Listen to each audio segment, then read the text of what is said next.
Rome was dying, slowly, beautifully, and without knowing it.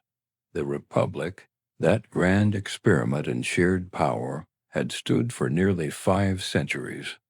But by the 1st century before the Common Era, it was rotting from within. The Senate chambers echoed with corruption. The streets ran with the blood of political rivals. Generals commanded legions, loyal not to the state, but to whichever man paid them best. The old order was crumbling stone by stone, and the wolves circling its walls were not foreign conquerors, but Rome's own sons. Into this fracturing world a man was born, a man whose name would not merely survive history, but permanently alter the language of power itself. Julius Caesar, soldier, statesman, Pontifex Maximus. Dictator Perpetuo. He conquered the whole of Gaul, absorbing vast and untamed territories into an already sprawling empire. He pursued his enemies to the sands of Egypt, and there formed an alliance with a queen that shook the ancient world. He looked upon the broken machinery of the Roman Republic and decided without apology to replace it entirely with himself. He gave civilization a calendar whose rhythms still govern every appointment, every harvest, every birthday you have ever known. The Julian calendar, his name quietly ticking inside every year that followed. And from the blood-soaked ruins of his assassination, the Roman Empire rose. A political form that endured for centuries and cast its shadow over every government that came after. But here, in the stillness before sleep, there is a question worth holding gently in the dark. Does unparalleled ambition inevitably demand the destruction of the world that birthed it? Caesar did not merely rise within the Republic. He consumed it. And perhaps that is the nature of truly extraordinary ambition. It cannot be contained within existing structures. It cannot share a room. It burns and burns until nothing remains but the silhouette of the man who carried the flame. And yet his name became something far beyond a name. Caesar became a word, a title, Kaiser, Czar, a synonym for absolute power whispered across 2,000 years and a dozen languages. Can one man's hunger echo that loudly through time and still be called merely human? Tonight we will walk beside him, from the narrow, dangerous streets of his youth, through the blood-soaked fields of Gaul, to the cool marble of the Senate floor where history once held its breath. Close your eyes. Let the past speak softly. And rest. Suggest topics for new videos in the comments and subscribe to the channel. Sleep stories, sleep dream are released here every day. He was born into a world already fracturing at its edges. The year was 100 before the Common Era, and the city of Rome was not the gleaming marble fantasy that later sculptors would carve into collective imagination. It was a city of smells, of sound, of violence pressed between the narrow walls of its oldest, most crowded districts. The gens, Julia, the Julian family, claimed descent from Venus herself, through her son Aeneas, through the long-dead kings of Alba Longa. It was a claim both magnificent and inconvenient. Magnificent, because divine lineage carried a weight no Senate vote could replicate. Inconvenient, because the family's actual fortune had thinned considerably by the time Gaius Julius Caesar drew his first breath in the heat of a July Roman summer. He grew up in the Subura. The word deserves a moment of quiet. The Subura was not where the powerful lived. The powerful lived on the Palatine Hill, behind walls thick enough to muffle the sound of the city's suffering. The Subura sat in a hollow below, a valley of noise between the Esquiline and Viminal hills, the most densely populated neighborhood in all of Rome. Laundry dripped from windows overhead. Butchers worked beside wine cellars, beside men who asked no questions about the work they were hired to do. The Ancilla buildings, those great rickety apartment towers of timber and mud brick, groaned under the weight of thousands of people stacked upon each other. Fires were common. Disease moved through the alleyways like a slow and patient visitor, dot and young. Gaius Caesar moved through all of it. This was not a boy raised in the protected hush of aristocratic gardens. He learned to read the city the way one learns a dangerous animal, through careful observation, through stillness, through the discipline of not reacting too quickly. He watched which men other men moved aside for. He watched which voices carried, and which voices, however loud, were ultimately ignored. The Subura was an education no tutor could replicate. His father died when Caesar was 15, unexpectedly, without drama, simply gone, and the boy became suddenly the man of a household that could ill afford weakness. His mother, Aurelia Cotta, a woman whom even later Roman writers described with something close to reverence, continued his instruction with quiet ferocity. She understood that her son's only real inheritance was intelligence, and she made certain he used it. Then Rome shook. The year 82 before the Common Era. Lucius Cornelius Sulla marched his legions on Rome and seized power with a violence that was methodical and absolute.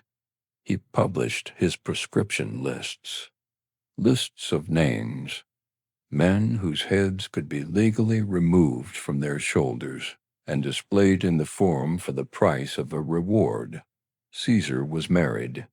At this point, to Cornelia, daughter of Sulla's great enemy Cinna. Sulla's men came and demanded Caesar divorce her, sever the connection to the wrong family, and perhaps survive. He refused. Consider that for a moment. He was perhaps 17 years of age, a young man with a patrician name and very little else of practical value.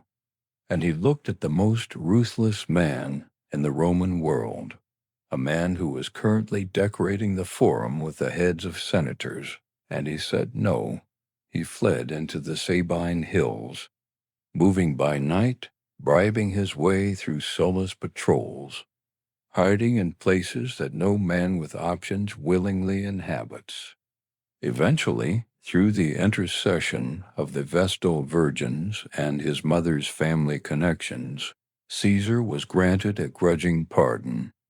Sulla, reportedly, looked at those who had argued for the young man's life and said they were all fools, that there were many Mariuses in that boy.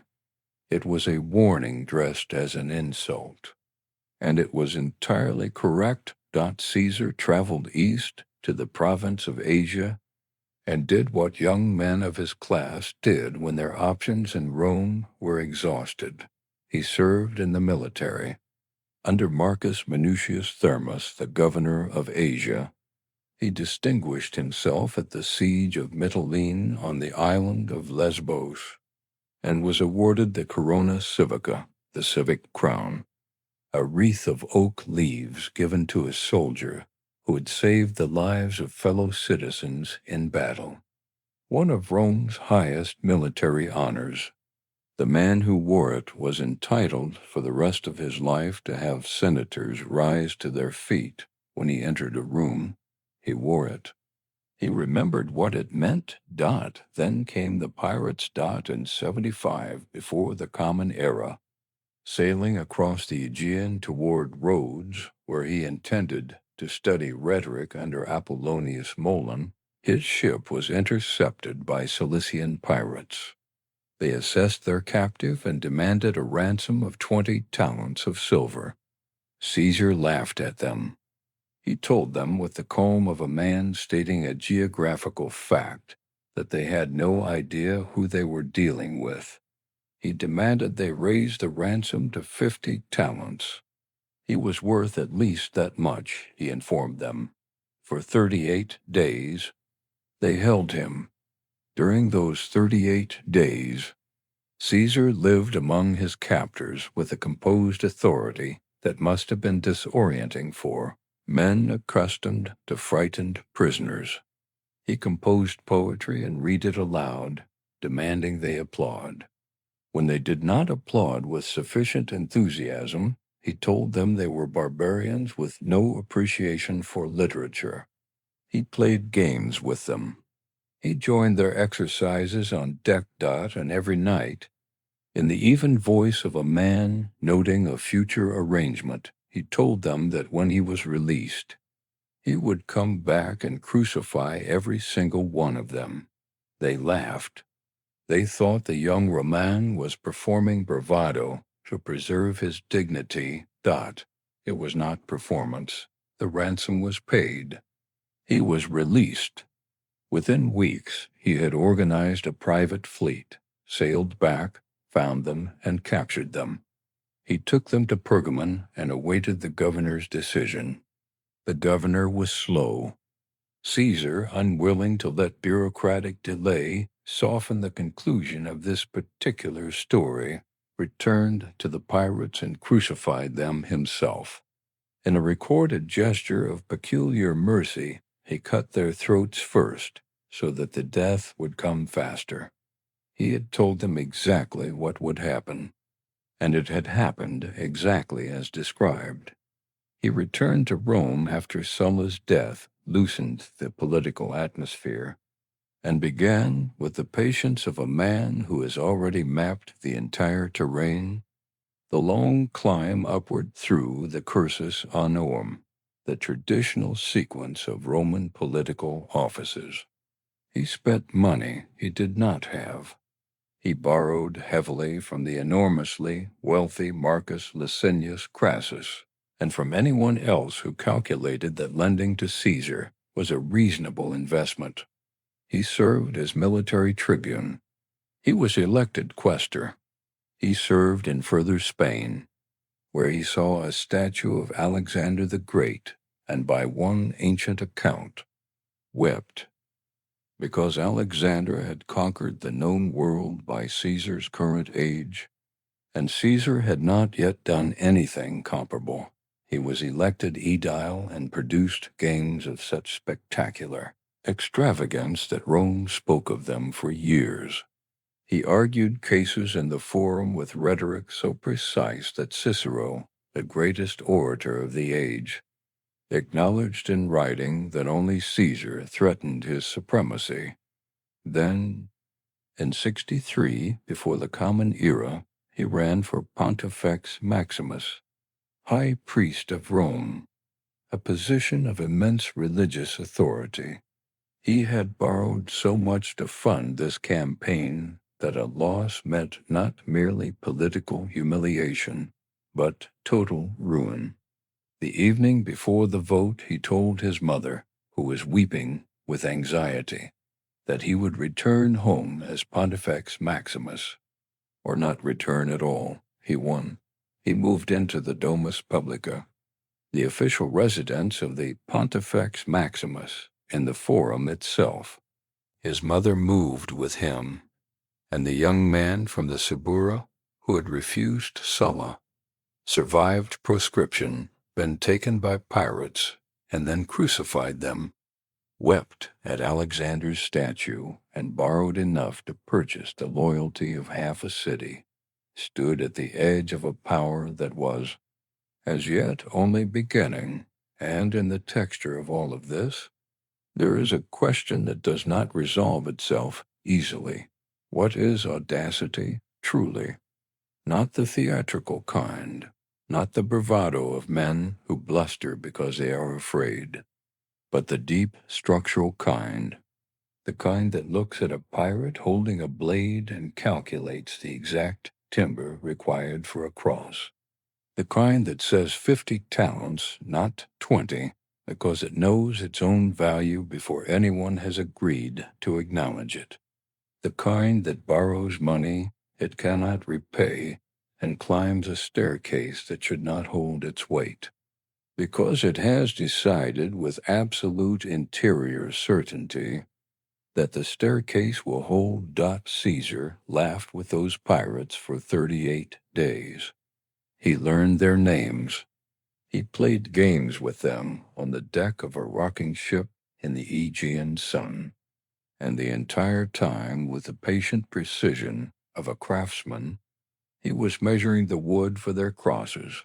That quality, that extraordinary, terrifying interior stillness beneath the performance of ease, is not something a man decides to have. It is something a man discovers he already possesses, usually in the worst possible moment. Caesar discovered it young. In the Subura, perhaps. In the Sabine hills, hiding from soldiers in the dark. On a pirate's ship, swaying on an indifferent sea. He never forgot what it felt like, and neither ultimately would Rome. The Domus Publica stood at the very heart of Rome. Cool marble floors and the faint drift of incense from the Vestal hearths nearby, and Julius Caesar had moved into it as Pontifex, Maximus with the composed certainty of a man who had finally begun to occupy the full size of his own ambition. He was 37 years old. His debts were enormous. His enemies were patient. And Rome itself, that ancient, creaking machinery of senate and tradition and centuries of unwritten law, was grinding slowly toward a crisis that no single institution could contain. He had always understood that power does not truly live in titles. It lives in relationships, an obligation in the dense and invisible web of favors given and favors owed. And so, in the years after his election as Pontifex Maximus, Caesar began to weave the most consequential web Rome had ever seen. There were two men whose power, at that particular moment, was undeniable. Two men whose frustrations had made them, however briefly, available. The first was Gnaeus Pompeius Magnus, Pompey the Great, 10 years Caesar's senior, a general of mythological reputation, the man who had swept the Mediterranean of pirates in mere weeks, who had reorganized the entire Eastern world after his campaigns against Mithridates of Pontus. He returned to Rome in 62 BCE, expecting the Senate to ratify his eastern settlements and distribute land to his veterans. The Senate refused. Led by the rigid and deeply suspicious Cato, the senators feared what so generously rewarding such a general might imply, and so Pompey found himself stalled, his veterans landless, his eastern settlements in legal limbo, his enormous fame strangely unable to produce political results. He was humiliated. He was furious. He was, at that moment, listening. The second man was Marcus Licinius Crassus, the wealthiest individual in the known world. His fortune rested on silver mines, on real estate acquired during the upheaval of Sulla's prescriptions, on a financial acumen that bordered on the predatory. He and Pompey despised each other with a cold contempt that had long since hardened into something architectural.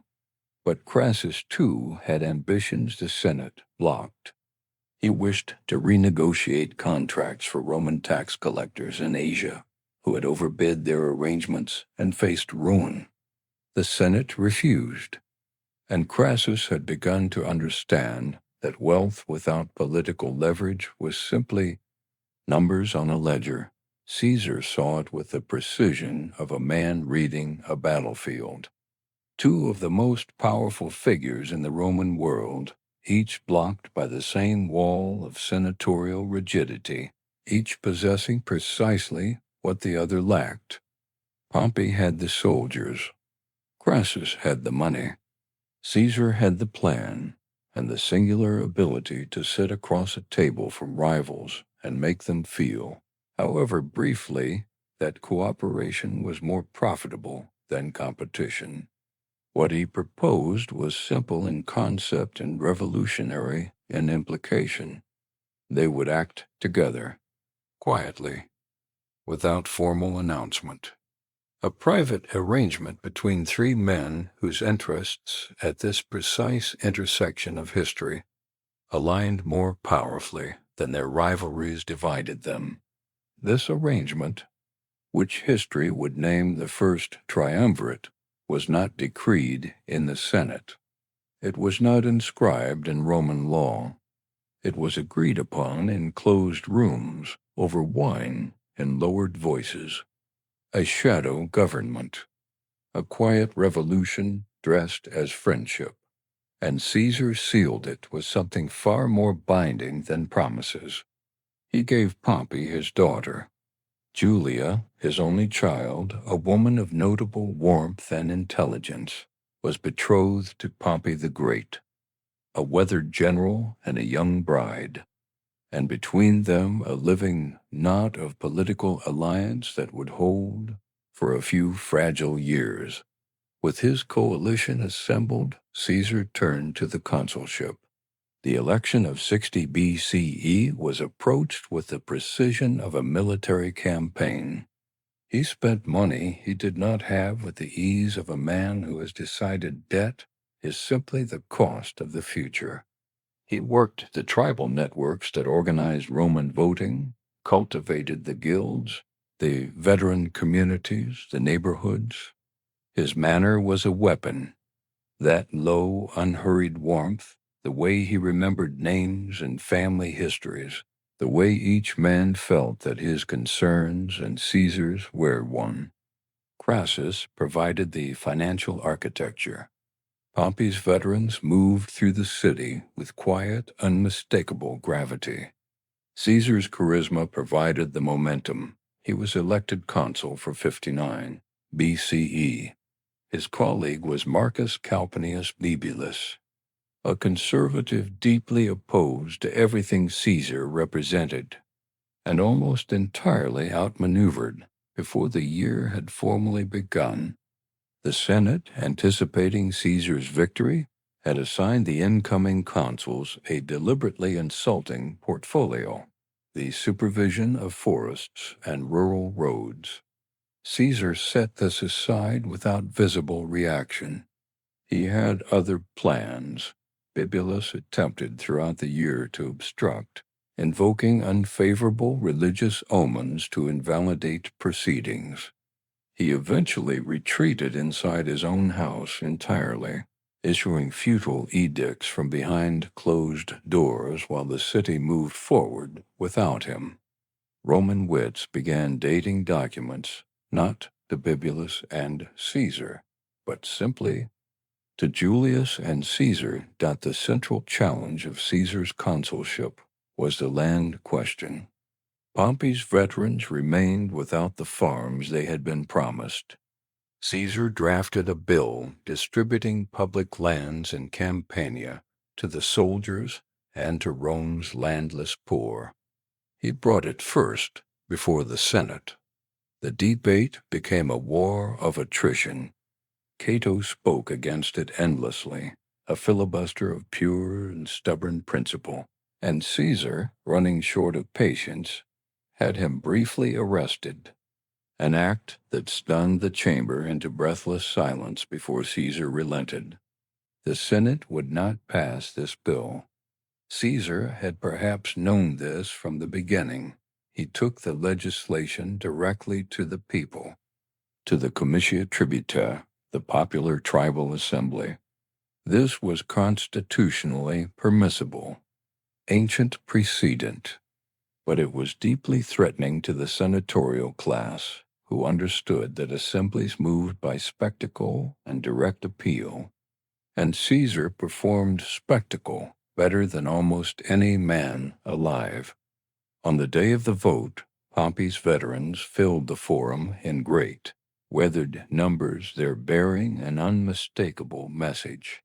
When Bibulus arrived and announced unfavorable omens, he was set upon by the crowd. A basket of filth was emptied over his head. He retreated. The bill passed. It was a moment that permanently redrew the lines of Roman political reality. The Senate had been circumvented. The assemblies had spoken. And Caesar had demonstrated in a single orchestrated day that there existed a road around the ancient gatekeepers of tradition. That road ran through the people, and he had always known how to walk it. More legislation followed quickly. Pompey's eastern settlements were at last ratified. The financial concessions Crassus sought were granted. Caesar moved through his consular year with a focused, almost serene efficiency, clearing obstructions that had accumulated across years of senatorial deadlock. The Senate watched, impotent and enraged, but Caesar was already thinking past the consulship. The moment he stepped down from office, he would lose immunity from prosecution. His enemies had prepared their legal charges carefully. Procedural irregularities, the violence at the assembly, the overriding of Bibulus's religious objections.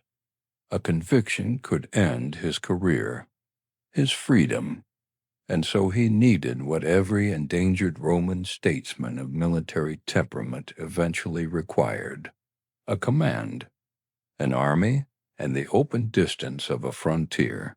The Lex Vatinia, proposed by the tribune Publius Vatinius, granted him a 5-year command over Cisalpine Gaul and Illyricum with 3 legions. Expanded through Pompey's influence to include Transalpine Gaul and a 4th legion, the command would extend to nearly 10 years, unprecedented, precisely what he had quietly engineered. His debts would be answered in Gallic silver. His enemies would be outrun by geography and time. And somewhere in the cold, forested territories beyond the Alps, Julius Caesar, now in his early 40s, lean and relentless, carrying a hunger the marble corridors of Rome had never fully satisfied, would have his war. And yet here, on the threshold of those northern provinces, it is worth pausing, worth letting the quiet settle around this moment before the legions begin to march. Because the first Triumvirate was, at its deepest foundation, a beautiful and unstable lie. 3 men who needed each other. 3 men who did not fully trust each other. 3 men who agreed in closed rooms that the world was large enough, for now, to share, but power has a way of quietly recalibrating the limits of appetite. And the question that shadows this alliance from its very formation, the question that shadows every great political bargain across the long arc of human history, demands to be asked: is political compromise merely a bridge built to be burned? A temporary span of planks laid across a river of permanent rivalry, useful only for as long as the crossing takes? Caesar needed Pompey's legions and Pompey's name. Pompey needed Caesar's genius. Crassus needed both, and each perhaps had already begun to perform the quiet arithmetic of what came after. How much and for how long and at what eventual cost this shared world could endure. The laurels of Gaul had not yet been won. The Civil War had not yet been imagined. Julia still moved between her father and her husband, a living thread of warmth connecting 2 enormous ambitions. And the Senate still gathered in its ancient chamber, furious and watchful, not yet willing to believe that the republic it embodied was already, somewhere deep inside its oldest stones, beginning to give way.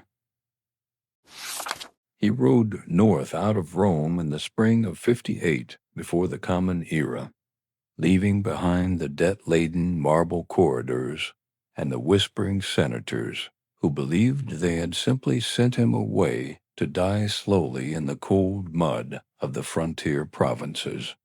They did not understand, as men of comfort rarely do, that mud is where empires are truly made.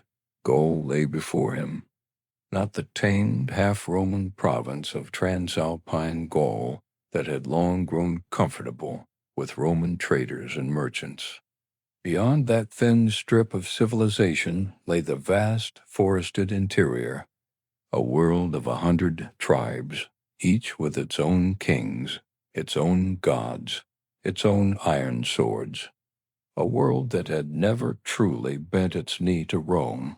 A world that, for the next 8 years, Caesar would systematically, methodically, and at an almost incomprehensible human cost, bring to its knees. The first pretext arrived almost immediately, as pretexts so often do for men who are looking for them.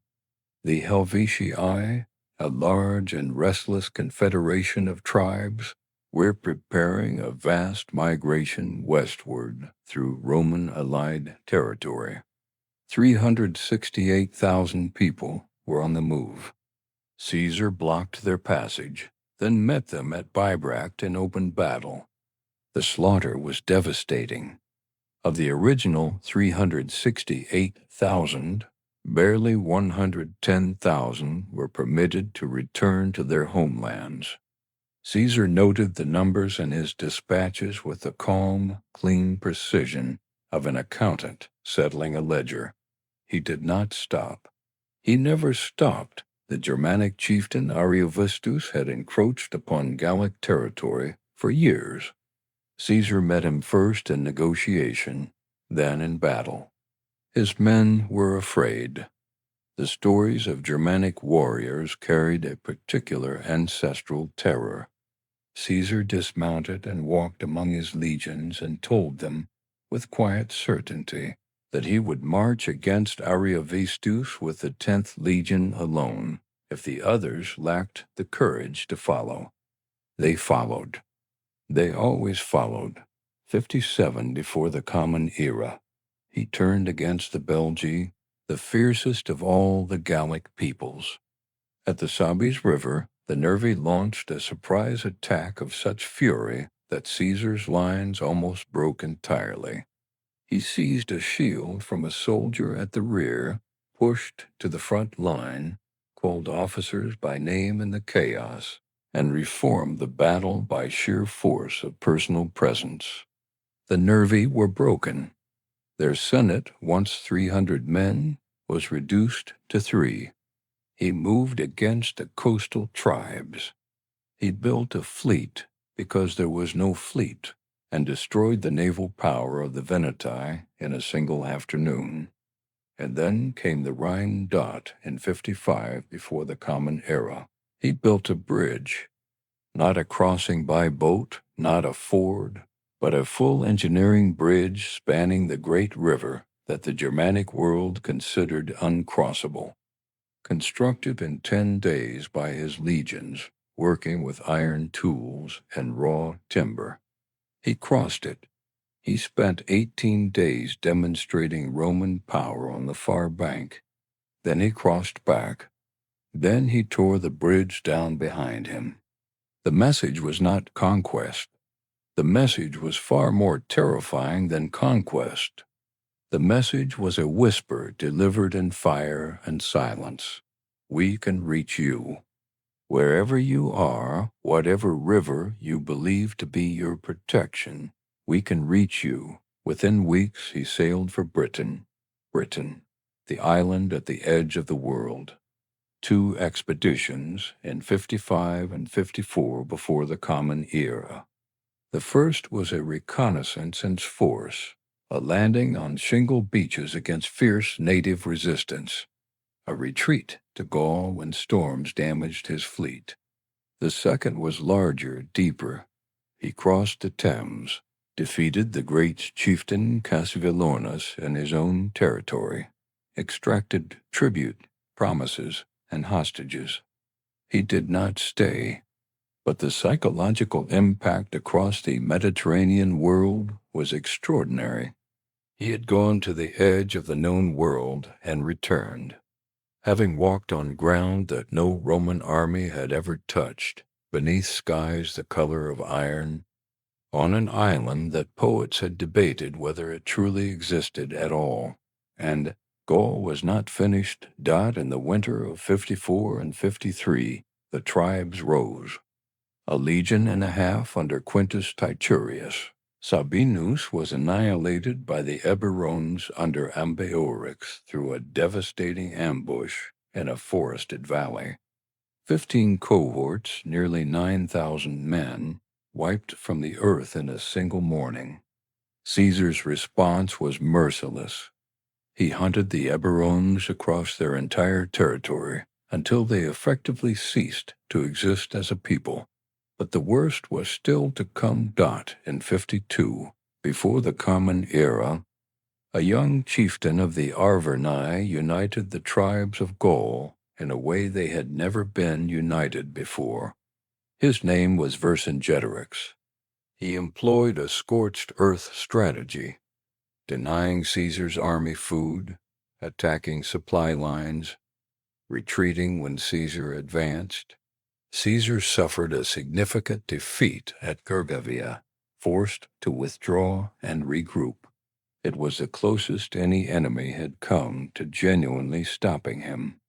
Then Vercingetorix retreated with approximately 80,000 warriors into the hill fort of Alesia, intending to await a massive relief army summoned from all the tribes of Gaul. It was a trap. He would catch Caesar between the warriors inside and the relief army outside.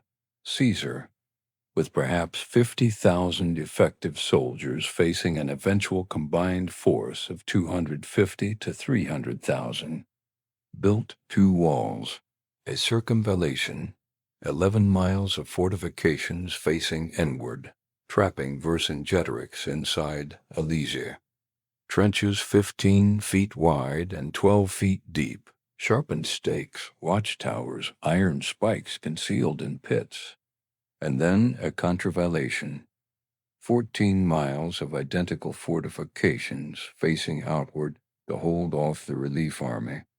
25 miles of walls and trenches built in weeks surrounding a hill, while the largest army Gaul had ever assembled marched toward him. The relief army came. For days, massive coordinated assaults struck both sides of Caesar's double walls simultaneously. Caesar rode along the lines in a scarlet cloak so that every soldier could identify him, appearing wherever the pressure was most severe. At the most critical moment, when the northern wall was on the verge of being overrun, he led a cavalry charge in person, outflanking the attackers and breaking the assault. The relief army fled. Vercingetorix rode out of Alesia the next morning in his finest armor. He circled Caesar's tribunal on horseback. He dismounted. He laid his weapons at Caesar's feet. The Gallic Wars were over. 8 years. Hundreds of battles, sieges, and marshes. Approximately 800 towns taken by Caesar's own account. 300 tribes subdued. 1 million dead, according to Plutarch's reckoning. Another million enslaved, their labor converted directly into the gold that had once been Gallic freedom. The plunder was staggering.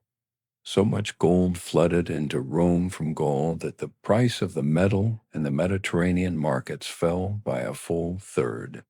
Caesar's share erased his colossal debts and left him for the first time in his adult life genuinely and durably rich. He spent it with characteristic calculation, paying his soldiers bonuses they had earned and more, funding building projects in Rome that would carry his name, and extending financial influence into the political networks that would soon be tested beyond anything he had yet faced, and his soldiers, his legions, the men who had marched with him from the Rhine to the Atlantic, who had stormed shingle beaches under a foreign sky, who had held the walls of Alesia under simultaneous assault from two directions. They did not love him the way men love comfort or safety. They loved him the way iron loves the forge, because he had made them into something they could not have become otherwise. He knew their names. He shared their rations in the field. He wept publicly when they fell, and they would march for him across any terrain, under any condition, against any odds. They would cross, as they were about to prove, any river he named. And here the author must pause and simply sit with the weight of what has been counted. 1,000,000 dead. Not a number from a ledger. 1,000,000 individual human beings. Mothers who watched their children come into the world in those deep forested valleys. Old men who could recite the names of chiefs going back 7 generations. Young warriors who believed until the final morning before Alesia fell silent that Gaul would hold. Vercingetorix himself, who had come so agonizingly close to changing the course of history, and who would spend the next 6 years in a stone cell in Rome before being strangled quietly as part of Caesar's triumph. How heavy is the laurel wreath when it is woven from the grief of 1,000,000 fallen enemies? Caesar would have answered this question, if he ever truly asked it, with the clean arithmetic of his dispatches. He did not write about grief. He wrote about maneuver, supply lines, the names of rivers, and the depth of fords. He was a man of breathtaking genius, extraordinary physical courage, and a capacity for absorbing human cost that we, from this comfortable distance of 21 centuries, can barely bring ourselves to fully reckon with. Does the scale of victory erase the stain of its brutality? History tends to answer this with a particular kind of silence. Caesar's name echoes forward across 21 centuries and is still spoken aloud today in a dozen living languages. The names of the 1,000,000 dead do not echo at all.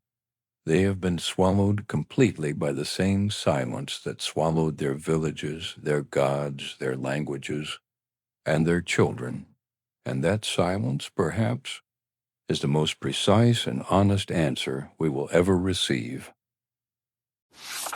The world Caesar had conquered in the north was never truly the world he needed to conquer.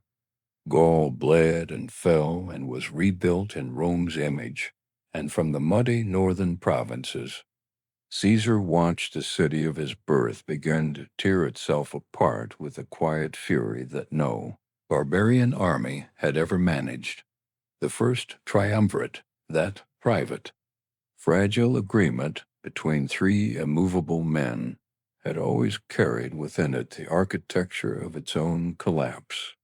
3 equal weights cannot balance forever upon a single scale, and in the summer of 53, before the Common Era, in the scorched flatlands of Parthia, one of those weights simply fell away. Marcus Licinius Crassus, the richest man in Rome and the third pillar of the alliance, led 7 legions into the eastern desert and never led them home. At the catastrophic Battle of Carrhae, his army was encircled and destroyed by the Parthian cavalry. The legionary eagles, those sacred, irreplaceable standards, were taken, and Crassus himself, the man whose gold had greased the wheels of Caesar's entire political ascent, was killed. Some accounts say the Parthians poured molten gold into his mouth, a final bitter payment for a lifetime of insatiable greed. With Crassus gone, The triangle became a line, and a line between two men like Caesar and Pompey was not an alliance. It was a battlefield waiting to be drawn. Pompey had long since abandoned any pretense of loyalty.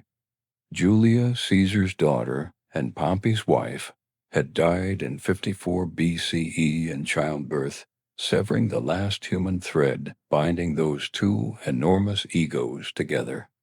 Without Julia, without Crassus, without shared interest, Pompey drifted toward the Senate, toward the conservative optimates, who had always viewed Caesar with cold, calculated fear. They understood that a general with 10 loyal legions and the love of the Roman mob was not a man who could simply be recalled to private life.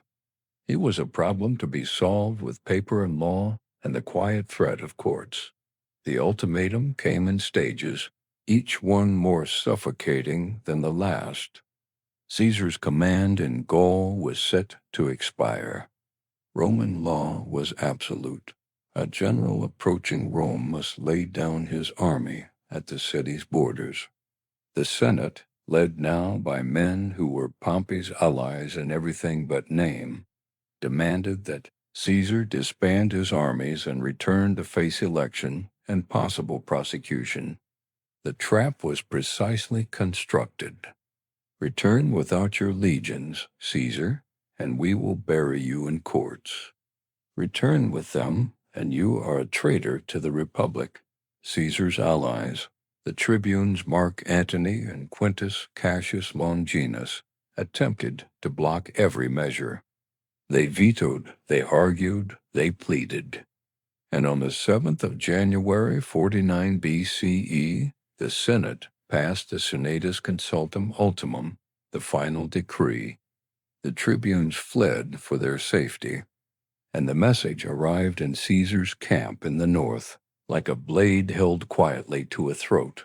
He had perhaps 1 legion immediately at hand. The rest were dispersed across the newly pacified provinces of Gaul. Pompey controlled Spain through his legates and the seas through his allies.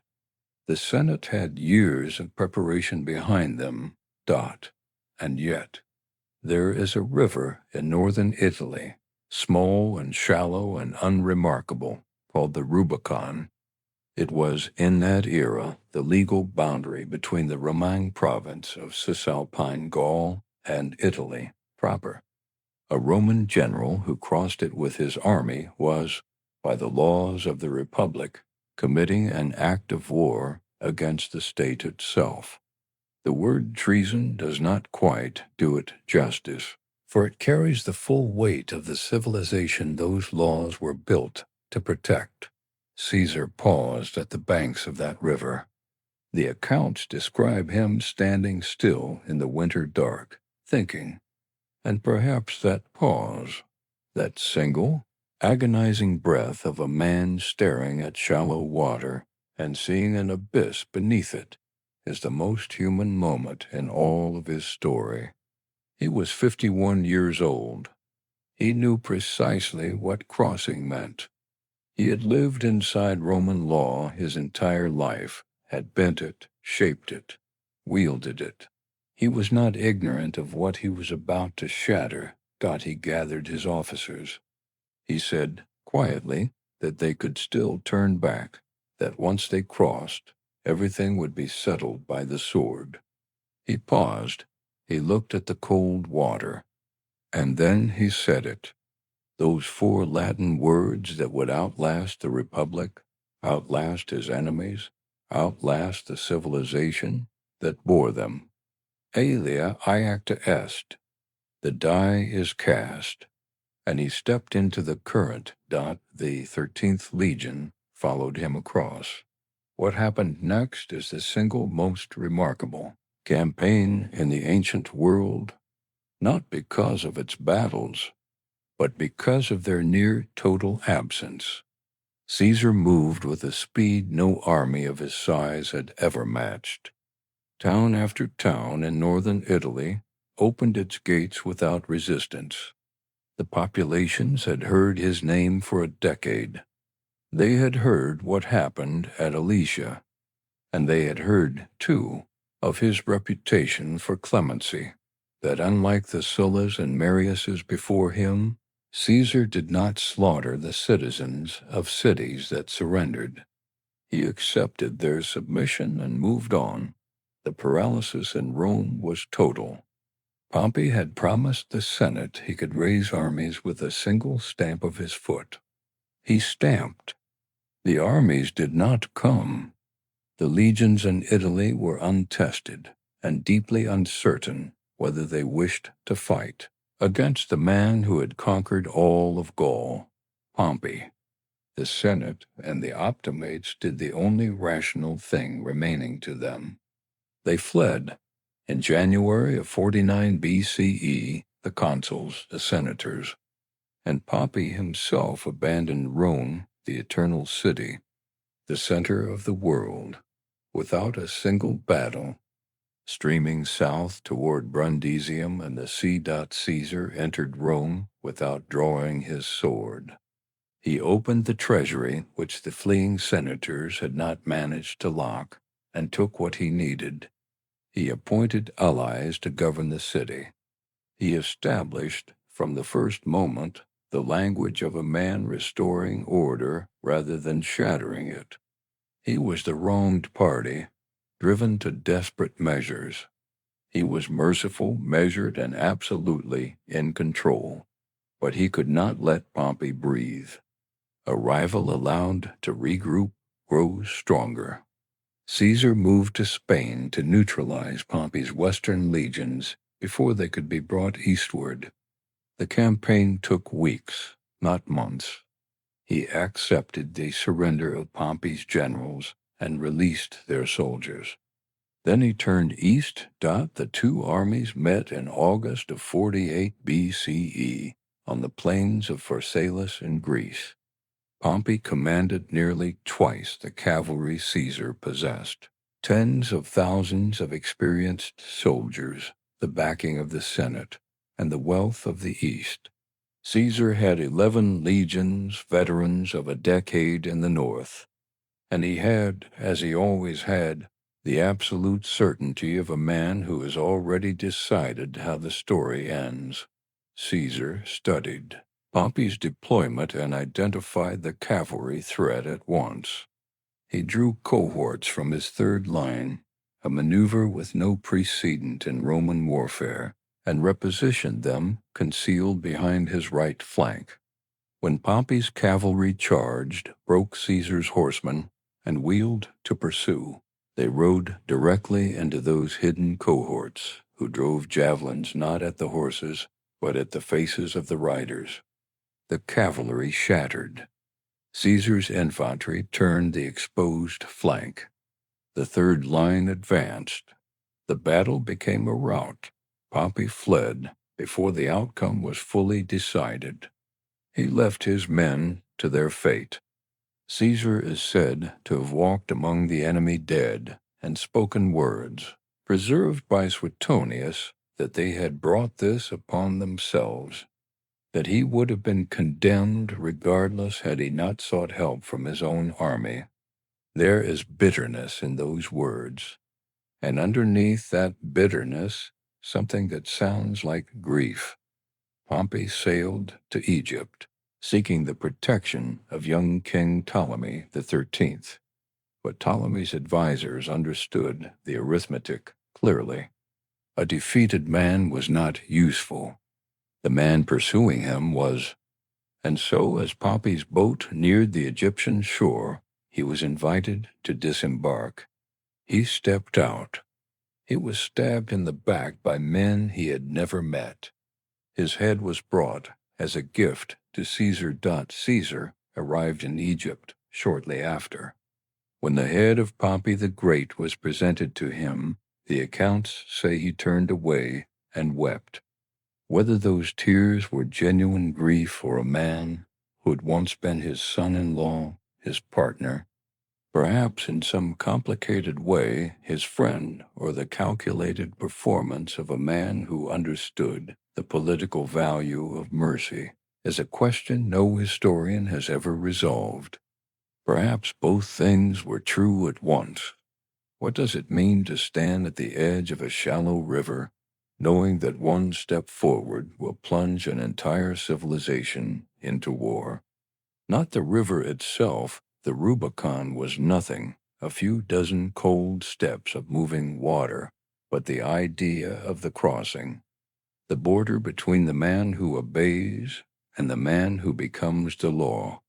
Caesar had spent 51 years bending the Republic's rules without quite shattering them, and in one winter night at the edge of that water, he chose to become something the Republic had no framework to contain.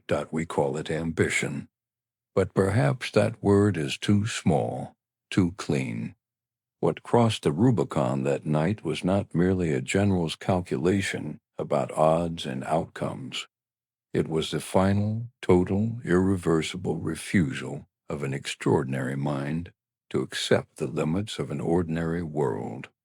And what it cost, not just Pompey, not just the senators who fled into the dark, but every soldier who bled at Pharsalus and every family fractured by the wars that followed. That cost was never tallied by the man who paid it out in other people's lives. The die was cast. It could not be uncast. And the Republic, that ancient and imperfect and desperately human experiment in shared governance, began, quietly and irrevocably, to die. He stood in the palace at Alexandria, and the weeping had passed. The shock had settled into something quieter. Pompey the Great was gone, not in battle, not with dignity, but ended on a beach by frightened men with a borrowed sword. Caesar was 52 years old, and the last great rival of his generation had been reduced to a relic on a silver tray. The Civil War was won, and yet something waited for him in the perfumed corridors of the most storied city in the known world. Something ancient and electric, and entirely unanticipated. Her name was Cleopatra VII, Philopator, Queen of Egypt, and she was 21 years old. The story of how she came to him is one of history's most deliberate acts of theater. Her brother Ptolemy XIII had seized the throne and driven her into exile. She could not simply walk through the palace gates, and so she was wrapped, the ancient sources say, in a length of cloth, carried past the guards, unrolled at his feet like a dare.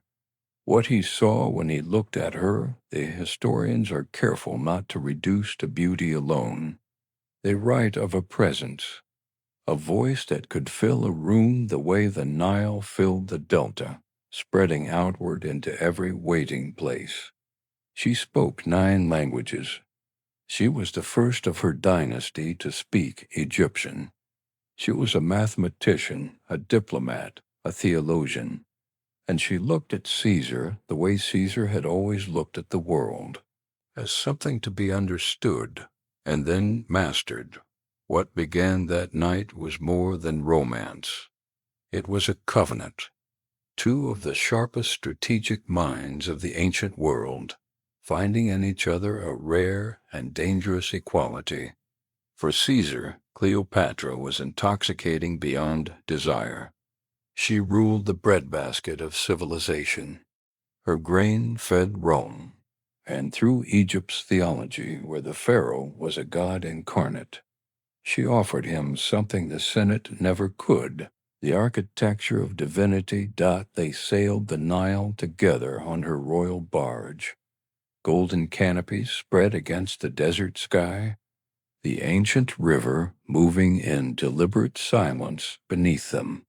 Caesar stood at the base of the pyramids and looked upward at structures built 2,500 years before his birth, and understood what a mortal man looked like against permanent things. Cleopatra bore him a son. She named the boy Caesarion, Little Caesar. The name alone was a declaration of everything she believed about her position in the world, and his dot he could not stay. The world beyond Egypt would not wait.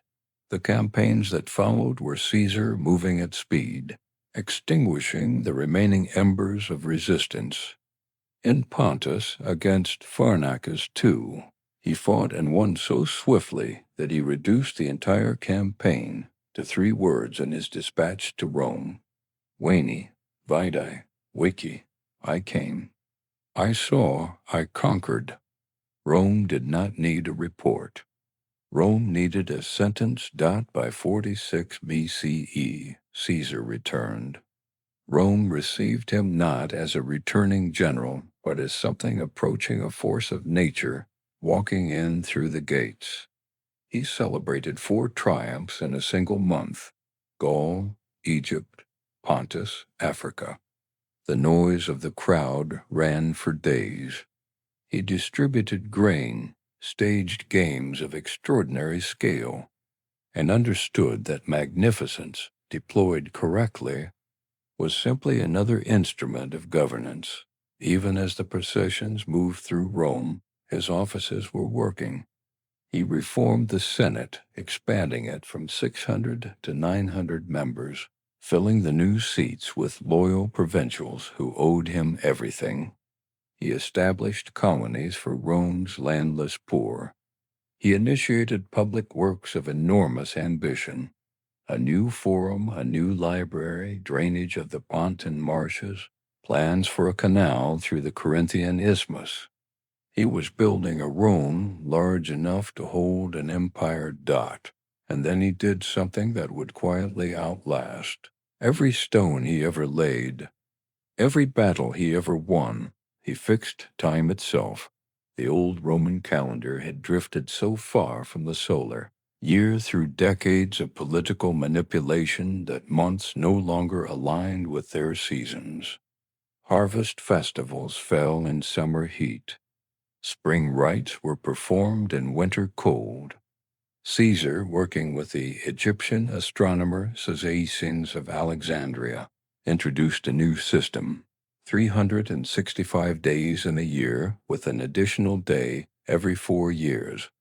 He inserted 80 days into 46 BCE alone to realign the calendar with the heavens. The calendar Caesar designed remained the standard of the Western world for more than 1,600 years. The one in use today differs from his by a margin of only 11 minutes per year. He had not merely conquered territory. He had organized time. And then he accepted the thing that would cost him everything. The title came in increments. He had been named Dictator before, each appointment technically temporary. But in early 44 BCE, the Senate granted him something Rome had never given any living man: Dictator Perpetuo. Dictator in perpetuity, not for the duration of an emergency, forever. For the remainder of his natural life, Julius Caesar would hold absolute and uncontestable power over the Roman state. The word fell through the Senate chamber like a stone into still water. 4. The men who had built their lives on the belief that Rome was governed by law, by shared precedent, by the sacred fiction that power was temporary and accountable, this was not a political development. It was the death of something they had believed in since childhood. The Republic did not fall dramatically. It ceased quietly, like a fire that exhausts its last air. And in the silence that follows the ending of a great idea, certain men began to find one another across darkened rooms. Marcus Junius Brutus was the one who perhaps gave Caesar pause. Caesar had pardoned him after Pharsalus. Brutus was principled in that rare and genuinely dangerous way. philosophically, and utterly sincerely. He believed in the Republic not because it was practical, but because he believed it was right. A man who acts from belief rather than calculation cannot be fully predicted and cannot be fully bought. Gaius Cassius Longinus was colder, more tactical. He had fought against Caesar at Pharsalus and carried no illusions about what Caesar intended to become. He understood that Brutus, with his name and his moral authority, was the figure who could give the act meaning beyond mere murder. Across the winter of 45 and 44 BCE, they gathered men in careful whispers.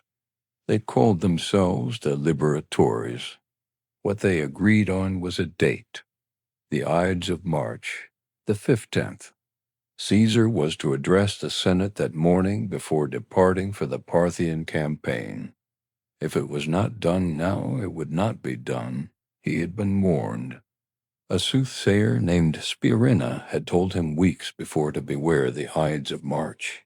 His wife, Calpurnia, woke the night before from a dream of blood and begged him to stay home.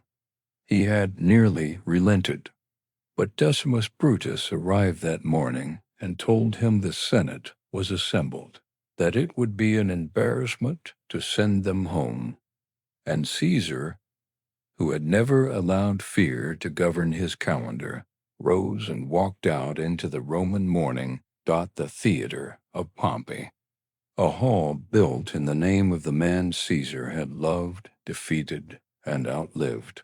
He walked in. He took his seat. They came at him one by one in the manner of petitioners, each one presenting a request, each one drawing slightly closer. Then Tullius Censor seized his toga, and the first blade fell, 23 wounds. That is the number recorded by the physician Antistus in what may be the earliest forensic autopsy in recorded history. 23 wounds across the body of a man of 55 who had crossed the Alps and the Rhine and the Rubicon and the Nile, who had bridged a river the Germans believed unbridgeable. 23 wounds. And the ancient sources record that as the daggers fell, Caesar drew his toga upward over his face, so that he might die with what he had always preserved, his dignity.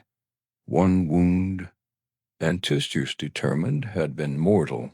He fell at the base of the statue of Pompey the Great. And here, in this last and quietest moment of this long story, we must hold a question the centuries have never fully resolved. Why must the man who conquers the whole of the known world ultimately fall by the hands of those he trusted most? Brutus had been forgiven by Caesar after Pharsalus. Decimus Brutus had been named in Caesar's own will as a secondary heir. These were not enemies standing across a river. These were men who had eaten at his table. There is a version of this story where Caesar was simply betrayed, and there is another where he encountered the one limit that no quality of brilliance, no accumulation of victory, no magnitude of will has ever been able to dissolve. That power, gathered without boundary, does not merely change the man who holds it. It transforms the world around him. It replaces every authentic relationship with something that resembles loyalty but is held together entirely by calculation and fear. The man at the absolute center is surrounded, in the end, only by those with the most to gain from his fall. And yet, in the years after the Ides of March, his adopted son Octavian took his name and carried it forward. Augustus Caesar. Every ruler of Rome thereafter called himself Caesar. The word traveled outward through language and through time until it became Kaiser.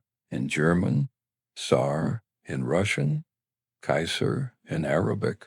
A man who fell bleeding on a marble floor became the very word that half the languages of the earth chose for the concept of absolute power. Perhaps the betrayal did not end him. Perhaps it completed him. The battlefield could never have given him what the Ides of March gave him. The dagger of Brutus did not destroy Julius. Caesar. It made him eternal. Suggest topics for new videos in the comments and subscribe to the channel. Sleep stories, sleep dream are released here every day.